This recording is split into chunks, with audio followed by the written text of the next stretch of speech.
Bonjour à toutes et à tous, bienvenue sur KTV Kwezi FM le 106.9 pour un temps de parole toujours en direct à la radio et à la télévision. Monsieur le directeur de cabinet, Étienne Guillet, bonjour. Bonjour.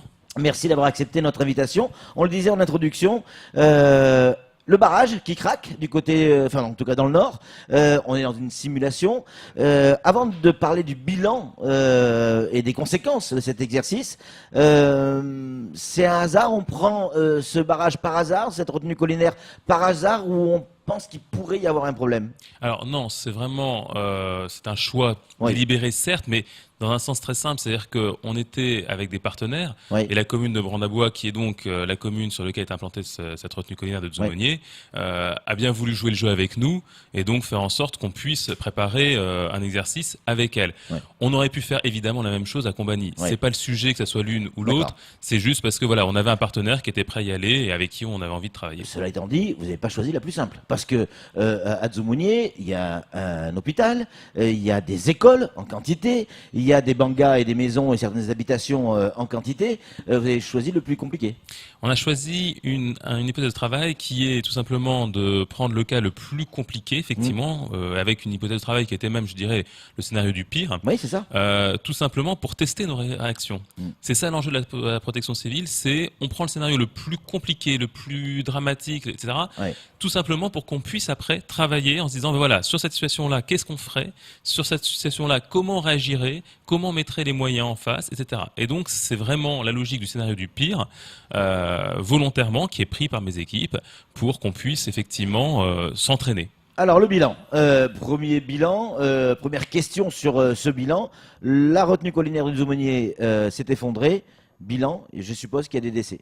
Alors non, parce que on va être très clair, on a pris un cas quand même qui était avec qui montait en gamme, en puissance, Ouais, on va dire, puisque la retenue, le schéma qu'on a pris, c'est-à-dire une retenue Dzoumognier pleine et avec un débordement et une lame qui passe par-dessus le barrage et qui, au fur et à mesure qu'elle monte en puissance, cette lame ravine le barrage et donc le casse. D'accord. On aurait pu effectivement aussi avoir un scénario beaucoup plus dramatique avec une logique, mais je dirais plutôt d'un acte terroriste ou autre chose comme ça. Mais c'était pas.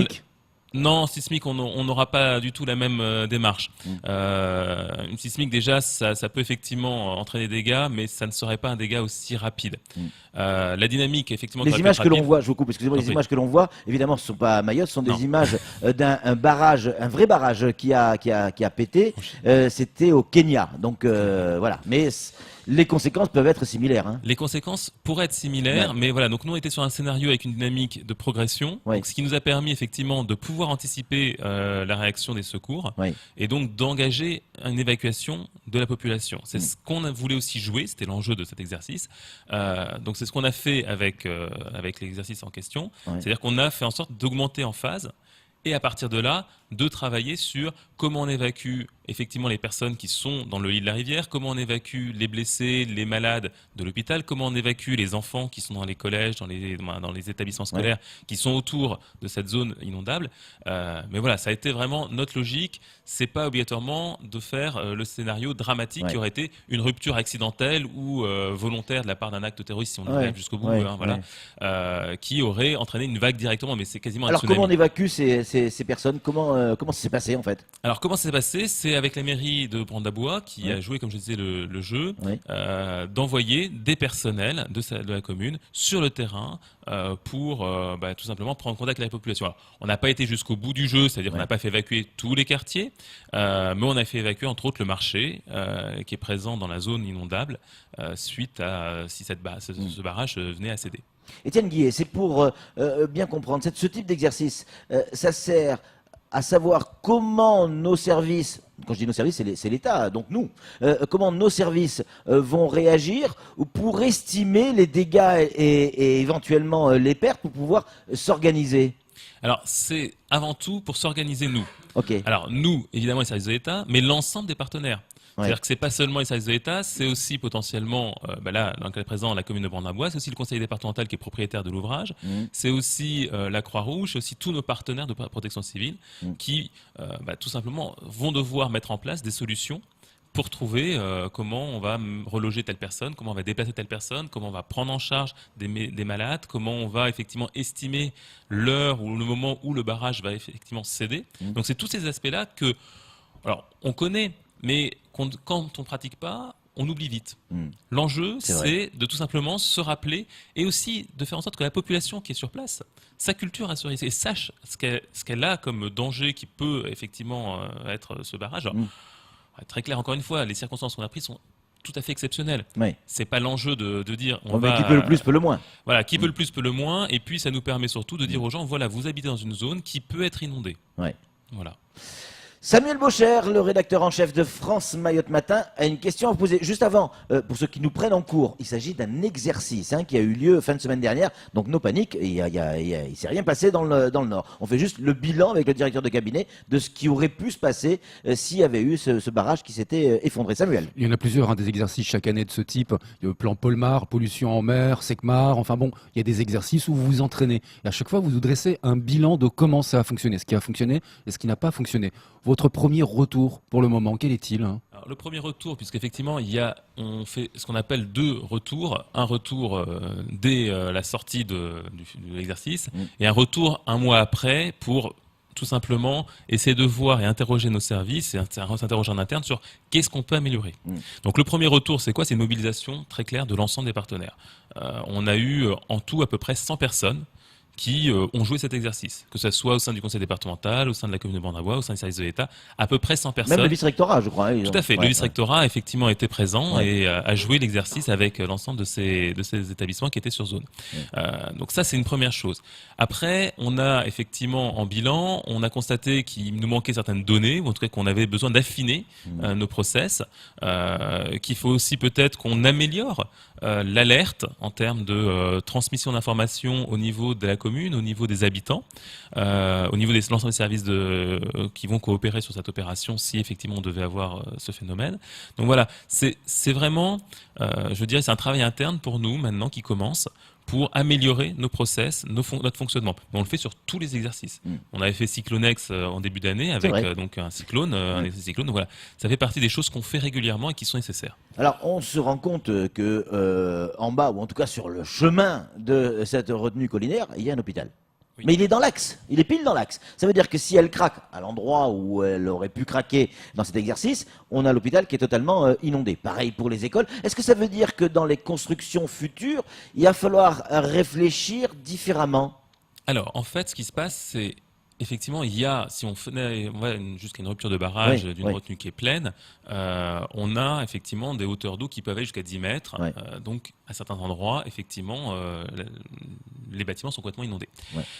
Pour ce qui est de l'hôpital et de l'ensemble des constructions, oui, il y a un sujet qui est ce qu'on appelle le plan local d'urbanisme, qui va être adapté en fonction de ce qu'on appelle les PPRN, donc les plans des risques, de prévention des risques naturels, qui sont en cours d'adoption sur Mayotte et qui donc vont effectivement définir un certain nombre de zones qu'on sait dangereuses pour qu'à terme, soit on ne construise plus du tout dans ces zones-là, ce qui est l'enjeu essentiel, soit qu'effectivement on prenne des mesures pour permettre à ce que les gens sachent gérer le risque. Et c'est tout à fait l'intérêt de cet exercice, c'est-à-dire dire aux gens, on peut rester dans cette zone-là, mais il faut faire des exercices régulièrement d'évacuation, il faut pouvoir se prendre en charge, et donc tout simplement pour des gens qui habitent dans cette zone-là, s'il y a un risque à un moment, ça peut être de leur dire, essayez toujours avec vous, je dirais, un petit baluchon avec l'ensemble des éléments que vous devez prendre, parce que si vous devez évacuer, c'est qu'est-ce qu'il vous faut en urgence. Est-ce qu'il faudrait toujours avoir chez soi une valise, enfin une petite valise, pareil, mais on a eu les mêmes réflexions pour le séisme, ça fait partie des techniques de prévention. Ça fait partie de l'ensemble des consignes de sécurité civile qui peuvent être données à tout un chacun par rapport à des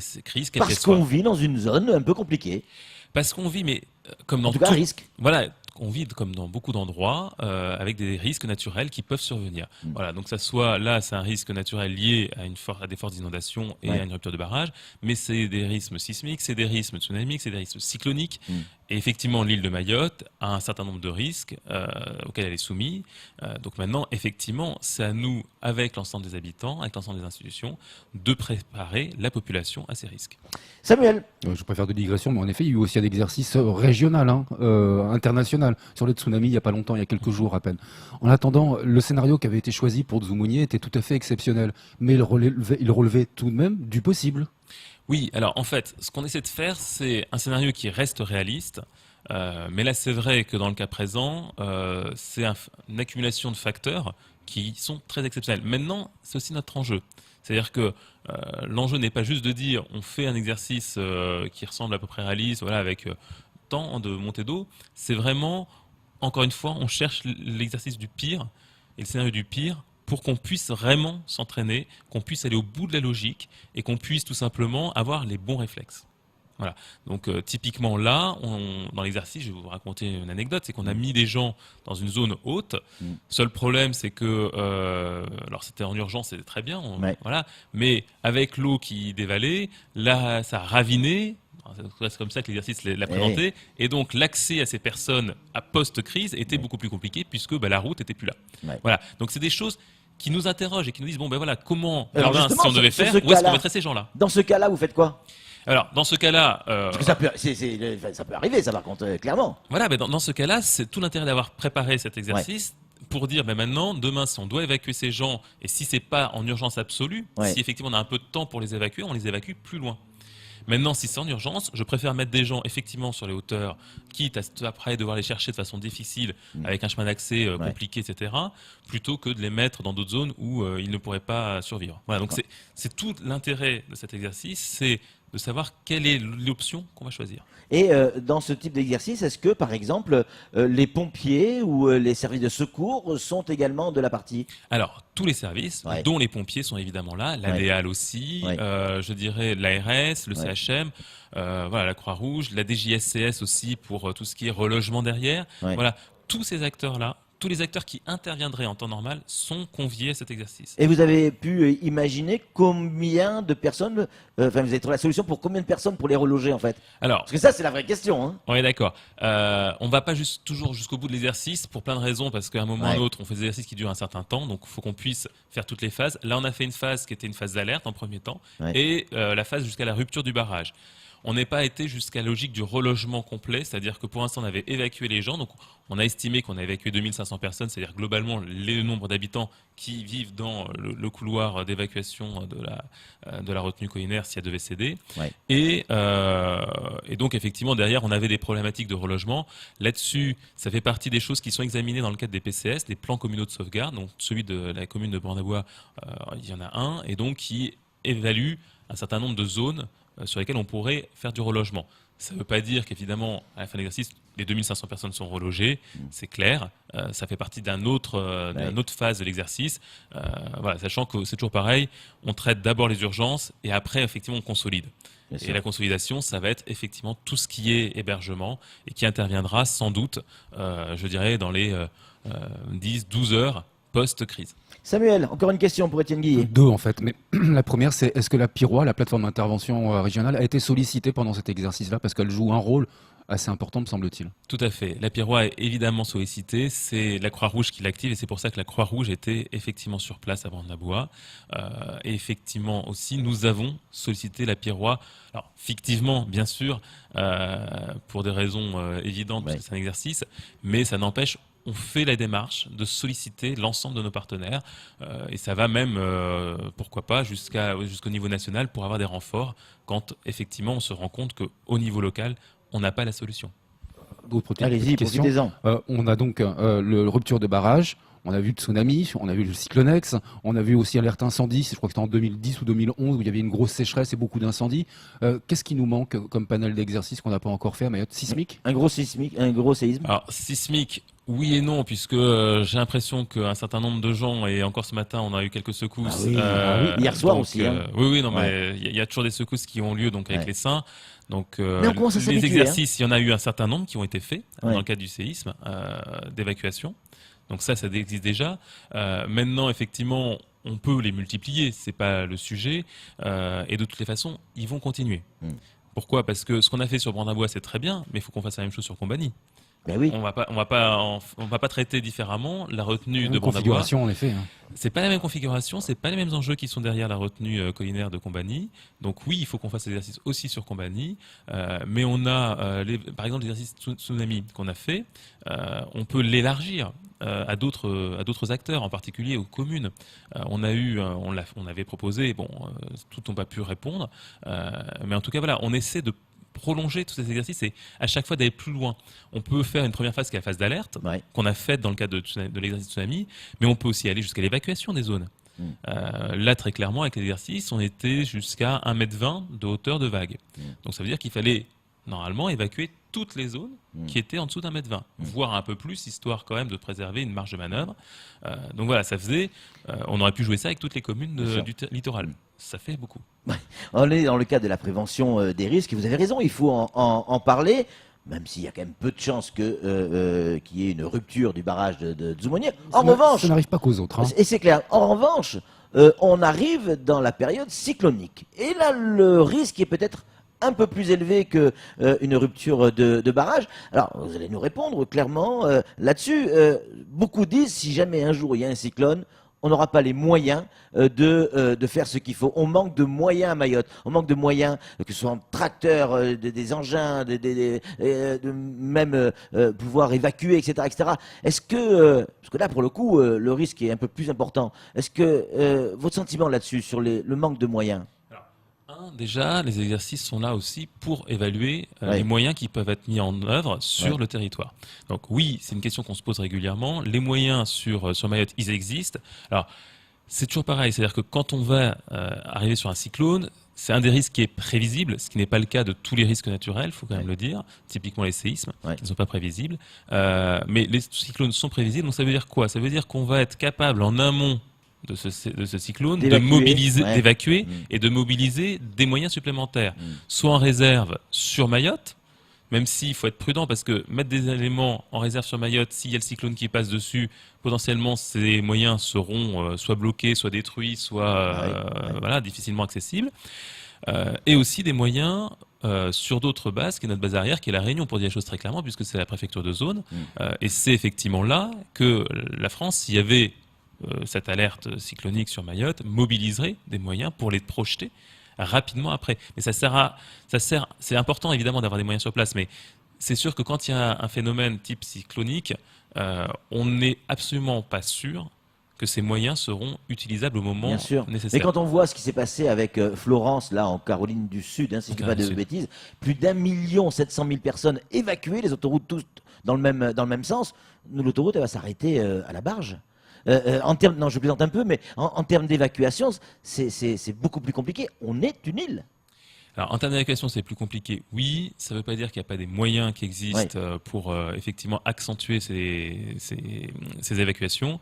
Maintenant, l'évacuation, c'est pas obligatoirement évacuer de l'île, ça peut être tout simplement évacuer vers un bâtiment qui est paracyclonique. Ah, d'accord. Voilà. Oui. Donc ça peut être tout simplement d'aller dans des bâtiments sûrs pour que la Lesquels, population. par exemple ? Il y a un certain nombre de lycées, de collèges qui sont effectivement paracycloniques. Il y a un certain nombre de bâtiments, je n'ai pas de la liste, mais voilà, qui sont paracycloniques sur l'île et qui permettraient d'évacuer la population. Pour être très clair, c'est ce qui s'est passé dans le cas d'Irma. Sur Saint-Barthélemy, la population a été évacuée dans des bâtiments et n'est pas restée chez elle pour précisément être secourue et sauvegardée. Et c'est l'enjeu typiquement de ce qu'on pourra faire à Mayotte. Samuel, pour conclure. Existe-t-il des exercices qui cumulent les configurations, c'est-à-dire les scénarios? Je pense à un cyclone arrive, il déverse énormément de pluie, il endommage la retenue collinaire de Zoumonier qui est déjà elle fragilisée par les séismes. Est-ce que ça c'est des choses que... Alors je vous en mets trois, je suis un peu gourmand. Là, maman ours qui avait tout entendu se relève et alors Alors, pour être très clair, effectivement, pour le barrage, il faut savoir qu'il est régulièrement surveillé suite au séisme. Il y a des contrôles qui sont faits très régulièrement par le SIAM, qui vont même jusqu'à des contrôles très poussés, très pointus, pour savoir comment réagit le barrage par rapport à l'essaim de séisme. C'est une première chose. Deuxième chose, effectivement, le phénomène qu'on a imaginé sur la retenue de Zoumonier, pour être très clair, c'est des données qui correspondent au cyclone Hélène. Voilà, donc oui, on avait bien anticipé les choses. Maintenant, on n'avait pas précisé comme ça parce qu'on voulait aussi jouer vraiment la rupture de barrage et ne pas avoir à la fois le cyclone, la rupture de barrage, etc. Mais en termes de conditions météorologiques, en termes de précipitation, c'est effectivement les conditions météorologiques de Délène. Merci. Je vous ai pas mis de météorite, hein. Donc, Non, pas encore. Merci. Quoi qu'il en soit, il faut être conscient qu'on vit sur une île et dans une zone à risque. C'est clair, on l'a vu avec les séismes, les cyclones, etc. Donc, la consigne, la première des consignes, ayez toujours effectivement un baluchon ou une petite valise avec un minimum à l'intérieur, toujours prêt à servir, toujours prêt à partir avec un minimum, Samuel. Hein. Et toujours suivre les consignes de sécurité qui sont édictées. Toujours des piles chez soi, des bougies, enfin bref, regardez, écoutez les consignes de sécurité qui sont régulièrement données, notamment chez nos confrères de Mayotte Première, mais également sur Coezy. N'hésitez pas, écoutez et appliquez-les, ça peut servir. Merci mille fois Étienne Guillet d'être venu sur ce plateau. On rappelle, vous êtes le directeur de cabinet de la préfecture, pour ceux qui arrivent à l'instant Mayotte qui ne vous connaissent pas encore. Allez, c'est tout pour ce temps de parole, tout de suite, la suite de nos programmes.